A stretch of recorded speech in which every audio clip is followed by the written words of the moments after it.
नमस्कार. आज आपण गणितामध्ये संख्याज्ञान हा जो घटक आहे त्या घटकावर आधारित काही टॉपिक आपण समजून घेणार आहोत. त्याच्यातील पहिला प्रकार आहे संख्या प्रकार, म्हणजे संख्येचे प्रकार आज आपल्याला या ठिकाणी समजून घ्यायचे. या संख्येमध्ये जवळपास 20 प्रकार आहेत संख्येचे. या संख्येच्या 20 प्रकारापैकी आजच्या या टॉपिकमध्ये, आजच्या या लेक्चरमध्ये आपण या ठिकाणी जे दाखवले आहेत ते प्रकार आपण समजून घेऊ. नैसर्गिक संख्या, पूर्ण संख्या, पूर्णांक संख्या, अपूर्णांक संख्या, परिमेय संख्या, अपरिमेय संख्या, वास्तव संख्या, समसंख्या आणि विषम संख्या. विद्यार्थी मित्रांनो, हे जे काही संख्येचे प्रकार आहेत या संख्येच्या प्रकारावर विविध स्पर्धा परीक्षेमध्ये वेगवेगळ्या प्रकारे प्रश्न विचारलेले असतात आणि म्हणूनच आज मी संख्या प्रकार हा टॉपिक घेऊन आलोय. आपल्याला जरी वाटत असलं की हा टॉपिक सोपा आहे, परंतु ऍक्च्युली हा टाईप सोपा नाही. आपल्याला वाटतं आपण सोपा आहे म्हणून त्या टॉपिककडे दुर्लक्ष करतो आणि म्हणूनच आपल्याला हा टॉपिक आहे तो वेळेवर लक्षात राहत नाहीत. आणि म्हणूनच आज आपण संख्या प्रकार हा जो टॉपिक आहे तो टॉपिक आज आपण समजून घेऊ. आपण जास्त वेळ वाया न घालवता लगेच सुरुवात करू. पहिला प्रकार आपण समजून घेऊ, नैसर्गिक संख्या. नैसर्गिक संख्येलाच इंग्लिशमध्ये नॅचरल नंबर्स असं म्हणतात. नैसर्गिक संख्येलाच इंग्लिशमध्ये नॅचरल नंबर्स असे म्हणतात आणि हे एन या अक्षरामध्ये दर्शवतात. नैसर्गिक संख्या म्हणजे काय, तर ज्या संख्यांचा वापर व्यवहारात वस्तू मोजण्यासाठी होतो त्यांना नैसर्गिक संख्या असे म्हणतात किंवा त्यांनाच मोज संख्या असे म्हणतात. मोज संख्या म्हणजेच त्यालाच आपण काउंटिंग नंबर्स असे या ठिकाणी म्हणत असतो. म्हणजेच काय असते, तर व्यवहारामध्ये आपल्याला वस्तू मोजण्यासाठी त्याचा उपयोग होत असतो आणि म्हणूनच त्याला आपण मोज संख्या असे सुद्धा म्हणतो. तर या नैसर्गिक संख्या कोणत्या आहे, तर या नैसर्गिक संख्यांची सुरुवात ही 1 पासून होत असते. 1, 2, 3, 4, 5, 6 आणि ह्या प्रकारे असंख्यापर्यंत ह्या संख्या असतात. तर ह्या संख्यांना आपण काय म्हणायचे, नैसर्गिक संख्या किंवा त्यांनाच मोज संख्या असे म्हणायचे. या संख्यांची सुरुवात कुठून होत असते, तर 1 पासून होत असते. तर ते कुठपर्यंत असते, तर अनंत. म्हणजे आपण पुढे पुढे पुढे आणखीन असंख्य संख्या या ठिकाणी आपण म्हणू शकतो. म्हणजे वस्तू किती असू शकतात, तर या वस्तू अनंत या ठिकाणी असू शकतात. तर ह्याच्यामध्ये महत्वाचं काय आहे, तर लहान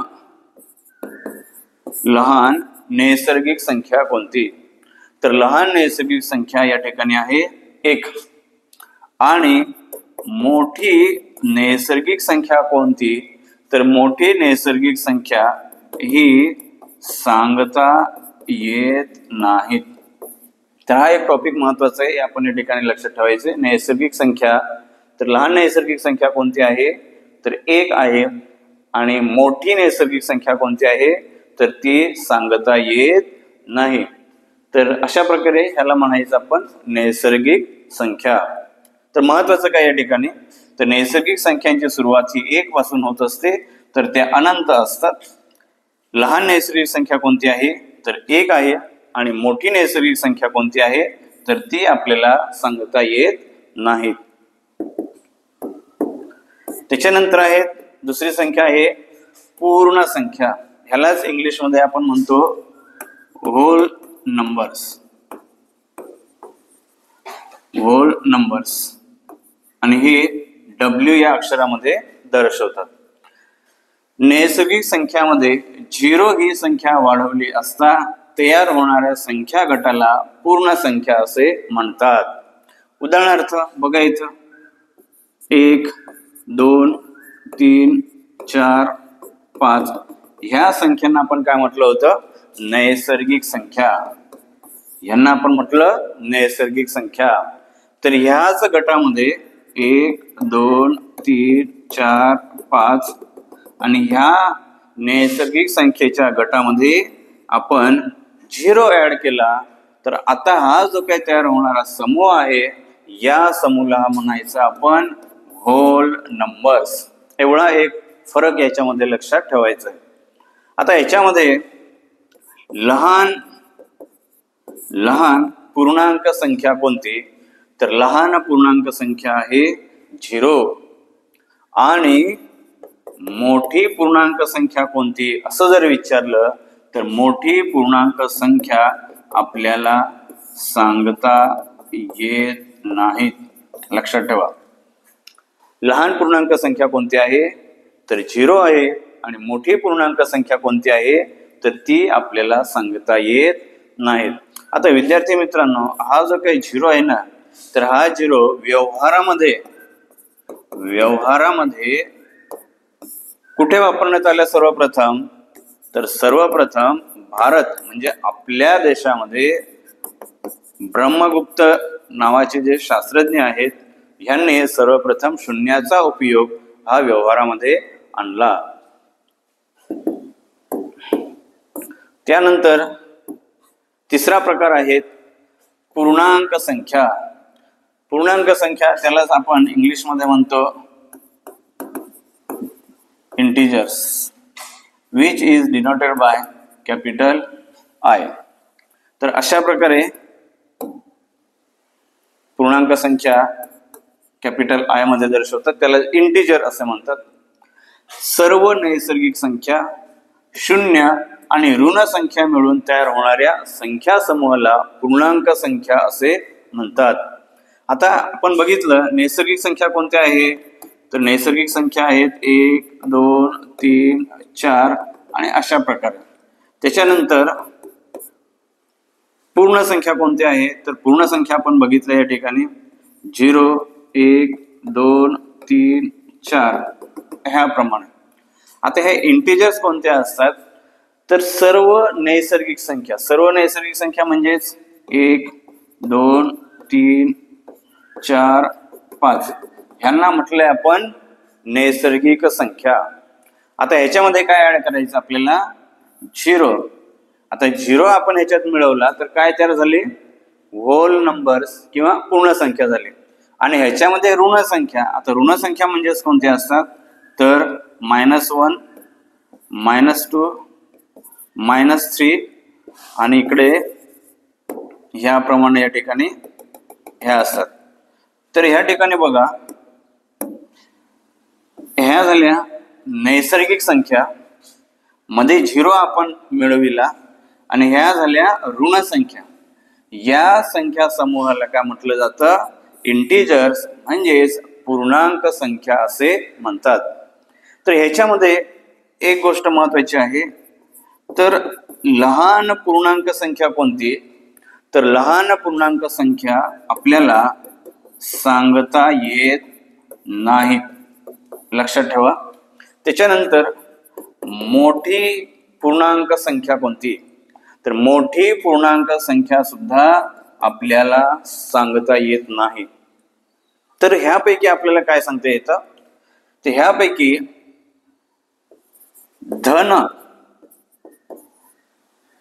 ह्यापैकी आपल्याला काय सांगता येईल, तर ह्यापैकी धन लहान संख्या, तर धन लहान संख्या कोणती आहे, तर ती आहे 1.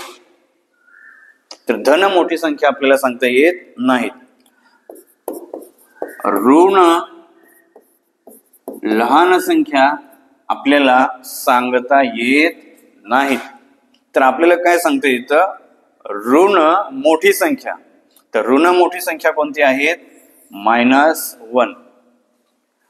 माफ करा, या ठिकाणी थोडस चुकलंय आपलं. बघा, ही जी संख्या आहेत -1 ही ऋण आहे. तर ऋण लहान संख्या ही सांगता येत नाहीत आणि ऋण मोठी संख्या ही आहे -1.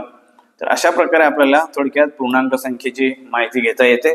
पुन्हा एकदा ह्या बाजूला -3 -2 -1 0 1 2 3 4 आणि याप्रमाणे जो काही संख्या समूहांचा गट आहे त्याला म्हणायचं पूर्णांक संख्या. ह्याच्यामध्ये लहान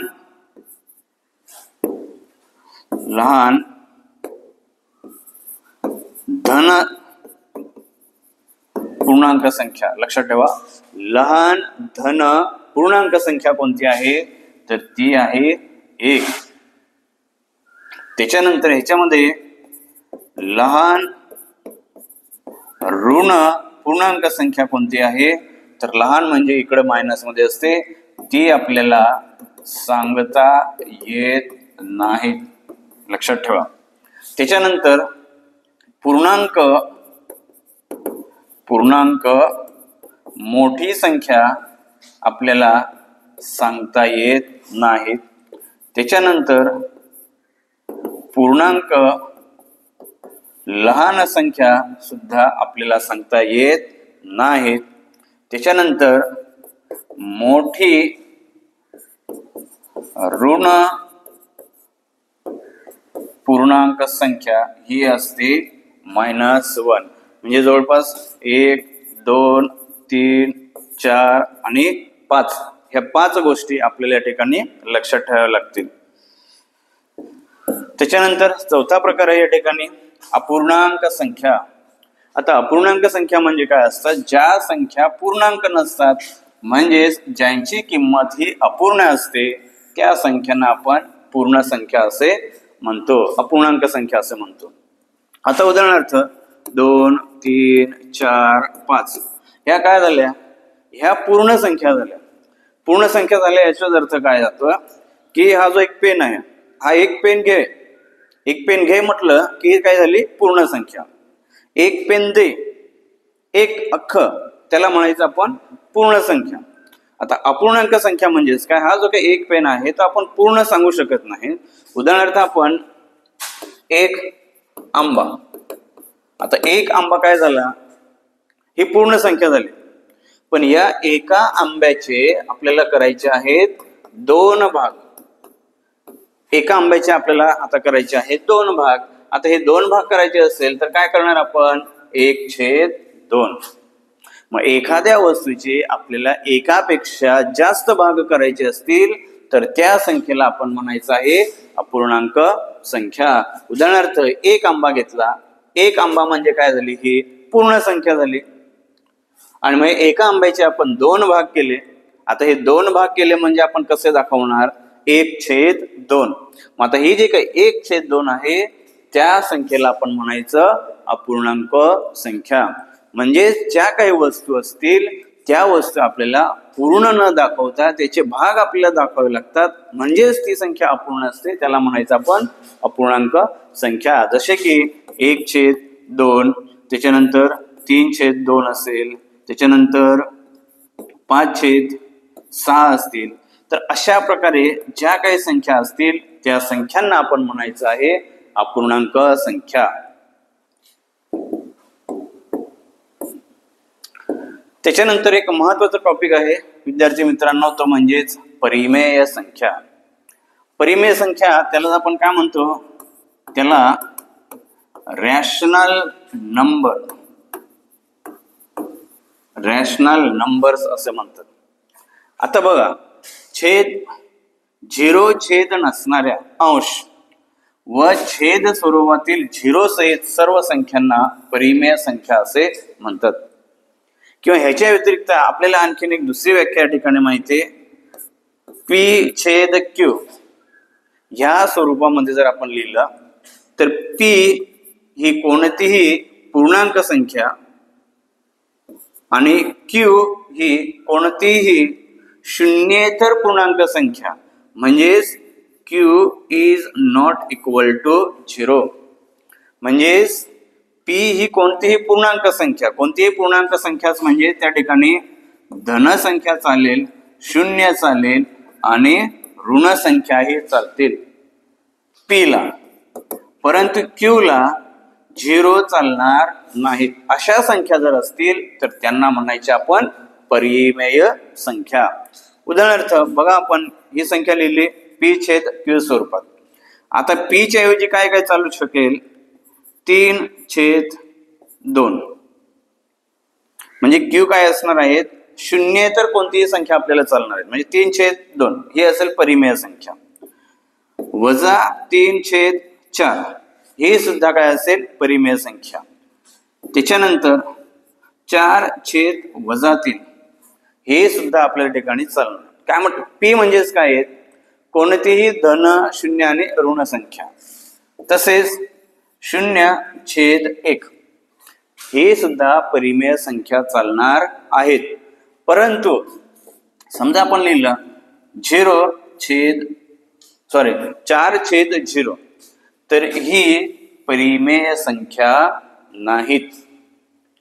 परिमेय संख्या याचा अर्थ असा आहे, पी ही कोणतीही पूर्णांक संख्या, म्हणजे पूर्णांक संख्या या धन असतात, एकतर शून्य असतात, एकतर ऋण असतात. तर ह्यापैकी कोणतीही संख्या पी च्या जागेवर चालेल. परंतु क्यू च्या जागेवर धन संख्या चालेल, ऋण संख्या चालेल, शून्य चालणार नाहीत. ही कंडिशन जर पूर्ण होत असेल तर त्या संख्यांना म्हणायचं आपण परिमेय संख्या. आता या ठिकाणी बघा 3/2 ही काय आहेत, पूर्णांक संख्या आहेत आणि ही सुद्धा पूर्णांक संख्या आहेत, म्हणजे ही जी संख्या आहे ती परिमेय संख्या आहेत. आपण ह्याचा विचार केला तर -3 ही पूर्णांक संख्या आहेत, 4 ही सुद्धा पूर्णांक संख्या आहेत, म्हणून ही सुद्धा परिमेय संख्या आहेत. त्याच्यानंतर 4/-3 ही पूर्णांक संख्या आहेत आणि ही सुद्धा शून्येतर पूर्णांक संख्या आहेत, म्हणून ही सुद्धा परिमेय संख्या असेल. ह्या ठिकाणी बघा 0 काय आहेत, 0 आहेत पूर्णांक संख्या चालणार आहेत, 1 काय आहेत पूर्णांक संख्या आहेत, शून्येतर पूर्णांक संख्या आहेत, म्हणून ही सुद्धा आहे परिमेय संख्या. आणि या ठिकाणी 4 काय आहेत पूर्णांक संख्या आहेत, परंतु 0 काय आहेत, आपल्याला काय हवंय शून्येतर हवंय, शून्य चालणार नाहीत. जर या ठिकाणी 0 असेल तर ही संख्या परिमेय नाहीत. आय होप लक्षात आलेलं असेल ह्या 3-4 उदाहरणावरून. तर ह्याला म्हणायचं आपण परिमेय संख्या. आता ह्या ज्या काही परिमेय संख्या असतात त्याचे काही 2-4 कन्सेप्ट आहेत, ते 2-4 कन्सेप्ट आपण थोडक्यात समजून घेऊ. ह्या परिमेय संख्या कशा असू शकतात, त्या परिमेय संख्या धन असू शकतात, परिमेय संख्या ऋणही असू शकतात. उदाहरणार्थ 3/2 या संख्येला म्हणायचं आपण धन परिमेय संख्या. समजा या ठिकाणी आपण लिहिलं -2/3 तर ह्या संख्येला आपण काय म्हणायचे ऋण परिमेय संख्या. म्हणजे परिमेय संख्या ह्या धन पण असू शकतात आणि ऋण पण असू शकतात. परिमेय संख्या ह्या अपूर्णांक संख्या सुद्धा असतात. उदाहरणार्थ अपूर्णांक म्हणजेच आपल्याला माहिती आहे, अपूर्णांक म्हणजेच 1/2. तर परिमेय संख्या ह्या अपूर्णांक संख्या सुद्धा असू शकतात. त्याच्यानंतर परिमेय संख्या ह्या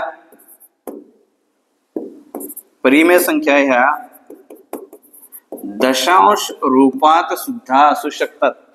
परिमेय संख्या ह्या दशांश रूपात सुद्धा असू शकतात. आता दशांश रूपात कशा असतात तर आपण बघू या ठिकाणी. उदाहरणार्थ 2/3 आपण घेतलं आणि ह्यांचा भागाकार केला 2/3. 3 ह्याला भाग जाणार नाहीत, म्हणजे या ठिकाणी 0 ठेवला.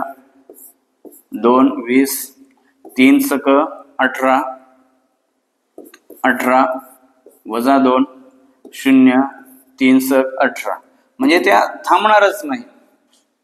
आणि म्हणून याला म्हणायचं आपण दशांश रूपातील संख्या. तर परिमेय संख्या ज्या असतात त्या दशांश रूपात सुद्धा असू शकतात. मग दशांश रूपात म्हटलं की ह्या संख्या 2 प्रकारच्या असतात. त्याच्यातला पहिला प्रकार आहे एक खंडित दशांश रूपातील परिमेय संख्या. खंडित दशांश रूपातील परिमेय संख्या, खंडित दशांश रूप. आता ह्या खंडित दशांश रूप म्हणजे काय असतात. उदाहरणार्थ आपण बघितलं 5/2. आता 5/2 म्हटलं की काय येईल बघा, आपण याचा भागाकार करा. 5/2 2 4, 1 राहिला, पॉइंट दिला, 10 झाला, 2 पंचे 10 आणि भागाकार या ठिकाणी काय आला, 0 आला. म्हणजेच 5/2 हे दशांश रूपामध्ये आपल्याला 2.5 म्हणजे 2.5 ह्या रूपामध्ये आपल्याला लिहिता येतं. आता याचा भागाकार या ठिकाणी काय झालेला आहे, संपलेला आहे. म्हणून ह्याला काय म्हणायचं आपण, खंडित दशांश रूपातील परिमेय संख्या असं या ठिकाणी म्हणायचे. दुसरं या ठिकाणी आपल्याला आणखीन घेता येईल ते म्हणजेच अखंडित दशांश रूपातील परिमेय संख्या. अखंडित, आता अखंडित म्हणजेच काय, तर ते त्यांचा जो काही भागाकार असतो तो भागाकार या ठिकाणी थांबत नाही. उदाहरणार्थ 1/3 जर घेतला तर ह्याला भाग द्या, 1 आणि 3, 0 0 1 10, 3 त्रिक 9, 1 राहिला, 10 झाला, 3 त्रिक 9, पुन्हा 9, 1 राहिला, 0 घेतला, पुन्हा 3. आता या ठिकाणी काय होतंय, आता हा जो काही भागाकार आहे तो भागाकार या ठिकाणी थांबणार नाही. जर ह्या परिमेय संख्येचा भागाकार थांबणार नसेल तर अशा प्रकारच्या परिमेय संख्येला अखंडित दशांश रूपातील परिमेय संख्या असे म्हणायचे. आता ही जी काही अखंडित असते ही खंडित असते. ही खंडित का असते, तर ह्याचा भागाकार आता थांबलेला असतो. ही अखंडित का आहे, तर या परिमेय संख्येचा भागाकार थांबत नाहीत, म्हणून त्याला म्हणायचं अखंडित दशांश रूप. आता हे जे काय अखंडित दशांश रूप आहेत ते असतं अखंडित, आणि त्यालाच म्हणायचं आणखीन आवर्ती रूप. त्यालाच म्हणायचं आपण आवर्ती रूप.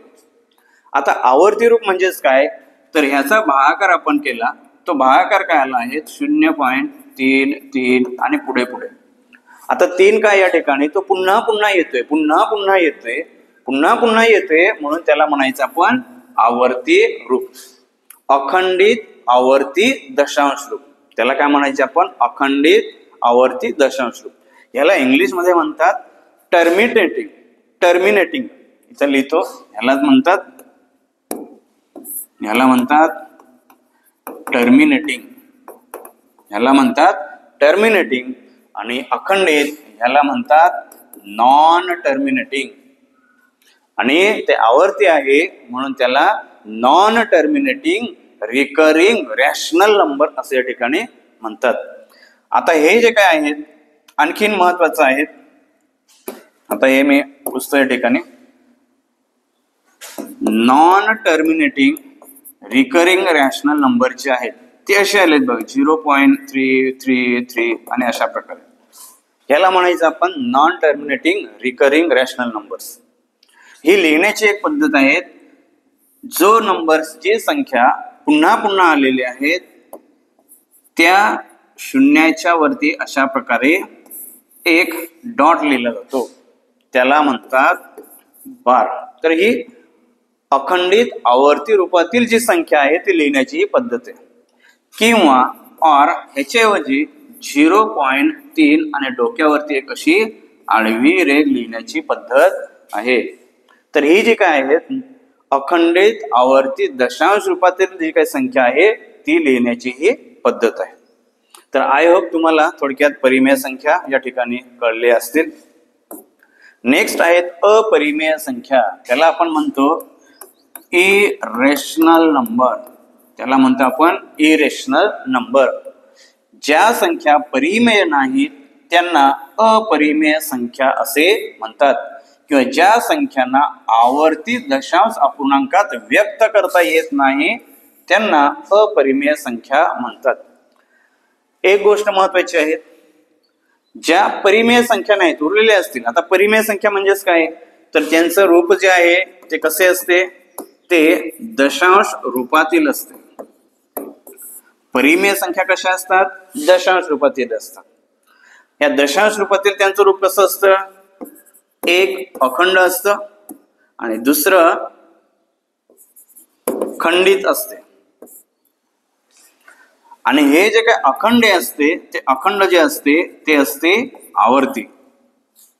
आता ह्या परिमेय संख्यामध्ये काय असतं, समजा एखाद्या संख्येला x/y ही जर संख्या आपण घेतली आणि ह्या संख्येला जर भाग दिला तर ह्यांचा भागाकार ह्या स्वरूपात येईल 0.13. एक मिनिट, ते असं येईल या ठिकाणी 1 2 4 6 7 5 8 9 0. काय होतंय 9 0 2 1 3 आणि पुन्हा ते चालूच राहणार. म्हणजेच काय, ह्यांचा भागाकार थांबणार नाहीत. म्हणजे हे सुद्धा काय असणार आहेत, हे असणार आहेत अखंडित दशांश रूप. पण अखंडित दशांश रूप तर ते असणार आहेत, परंतु हे महत्वाची गोष्ट म्हणजेच आवर्ती नसणार. ही महत्वाची गोष्ट आहे. कारण या ठिकाणी आपण काय बघितलं, परिमेय संख्येमध्ये ते अखंड असते आणि आवर्ती असते. तर या ठिकाणी काय असते, अखंडित असते परंतु आवर्तीत नसते. बघा, ज्या संख्यांना आवर्ती दशांश अपूर्णांकात व्यक्त करता येत नाहीत, म्हणजे अखंडित आवर्ती मध्ये ते व्यक्त करता येत नाही, तर आपल्याला काय करता येतं, ते फक्त अखंडित रूपात ते व्यक्त करता येतं. तर त्याला म्हणायचं आपण अपरिमेय संख्या. आता ज्या काही संख्या असतात, उदाहरणार्थ वर्गमुळात 2, वर्गमुळात 3, वर्गमुळात 5, वर्गमुळात 6, वर्गमुळात 7, वर्गमुळात 8, वर्गमुळात 10, ह्या ज्या काही संख्या असतात किंवा पायची संख्या असते, तर ह्या ज्या काही संख्या असतात त्या संख्यांना म्हणायचे आपण अपरिमेय संख्या. नेक्स्ट आहे वास्तव संख्या. आता इथं जास्त आपल्याला एक्सप्लेन करण्याची गरज नाही. सर्व परिमेय संख्या आणि सर्व अपरिमेय संख्या या सगळ्यांना जर आपण एकत्रित केलं तर त्याला म्हणायचं वास्तव संख्या किंवा त्याला म्हणतात रिअल नंबर. म्हणजेच काय असतं, हे असे असते, परिमेय संख्या, त्याच्यानंतर अपरिमेय संख्या आणि या दोन्ही संख्येला या ठिकाणी काय म्हटलं जातं, वास्तव संख्या. हे लक्षात ठेवा. वास्तव संख्या म्हणजे समजून घेण्यासाठी एक नंबर सोपा आहे. परिमेय संख्या आणि अपरिमेय संख्या या दोन्ही संख्येला जर एकत्रित केले तर त्याला म्हणायचे परिमेय वास्तव संख्या. त्याच्यानंतर समसंख्या. ज्या संख्येला 2 ने भागले असता बाकी 0 असते त्या समसंख्या असतात. त्याला आपण काय म्हणतो, इंग्लिश मध्ये म्हणतो इव्हन नंबर. त्याला म्हणतो आपण इव्हन नंबर. उदाहरणार्थ बघा, 10 ही एक संख्या आहे. या संख्येला जर आपण 2 ने भागलं तर काय असतं बघा, 10 याला 2 ने भाग द्या, 2 पंचे 10, बाकी काय उरला 0. ज्या संख्येला 2 ने भागले असता बाकी 0 उरतो अशा संख्येला समसंख्या असे म्हणतात. आता ह्यांचं एक वैशिष्ट्य काय आहे ते वैशिष्ट्य आपण लक्षात घेऊ. ज्या संख्येच्या शेवटचा अंक, ज्या संख्येचा शेवटचा अंक हा 0 2 4 6 8 हा अंक जर असेल तर त्या संख्या समसंख्या असतात. उदाहरणार्थ 222 ही एक संख्या आहे. या 222 याच्यामध्ये शेवटचा अंक कोणता आहे, 2 आहेत, म्हणून ही संख्या आहे समसंख्या. 250 शेवटचा अंक काय आहे, 0 आहे, म्हणून ही संख्या आहे समसंख्या. 468 शेवटचा अंक काय आहे, 8 आहे, म्हणून ही संख्या आहे समसंख्या. समसंख्या म्हणजेच काय, एक तर ज्या संख्येला भाग दिला असता बाकी 0 उरतो त्या संख्येला म्हणायचं आपण समसंख्या, किंवा अनदर डेफिनेशन आपण सांगू शकतो की ज्या संख्येच्या शेवटचा अंक हा 0, 2, 4, 6, 8 ही अंक जर असतील तर ती संख्या ही समसंख्या असते. त्याच्यानंतर विषम संख्या, त्याला म्हणतो आपण ऑड नंबर. ज्या संख्येला 2 ने भागले असता बाकी 1 उरते तिला विषम संख्या असे म्हणतात. उदाहरणार्थ आपण घेतले 15/2. म्हणजेच काय, 15 ला आपण 2 ने भागायचे तर 2 7 14 आणि 1 उरला. आता या एकाला पुन्हा 2 ने भाग जाऊ शकतो का? नाही. हेच तर म्हटले, ज्या संख्येला 2 ने भागले असता बाकी काय उरतो? 1 उरतो. म्हणून ही जी 15 संख्या आहे, ही 15 संख्या काय झाली? विषम संख्या झाली. दुसऱ्या शब्दात सांगायचे झाले तर शेवटचा अंक हा 1, 3, 5, 7 आणि 9 हा जर असेल तर त्या संख्या ह्या विषम संख्या असतात. उदाहरणार्थ 231. या 231 मध्ये काय आहे? 1 हा शेवटचा अंक आहे आणि 1 हा शेवटचा अंक आहे, म्हणून 231 ही विषम संख्या आहे. त्याच्यानंतर 997. आता शेवटचा अंक काय आहेत? 7 आहेत. शेवटचा अंक 7 आहे, म्हणून 997 ही जी संख्या आहे ती काय असणार आहेत? विषम संख्या आहेत. 2 व्याख्या या ठिकाणी आपण लक्षात ठेवायच्या, 2 गोष्टी लक्षात ठेवायच्या. ज्या संख्येला आपण 2 ने भागले असता बाकी 1 उरला तर ती संख्या विषम संख्या असते. किंवा ओळखण्याची एक सोपी पद्धत, ज्या संख्येचा शेवटचा अंक 1, 3, 5, 7 आणि 9 असेल तर त्या संख्या ह्या विषम संख्या असतात.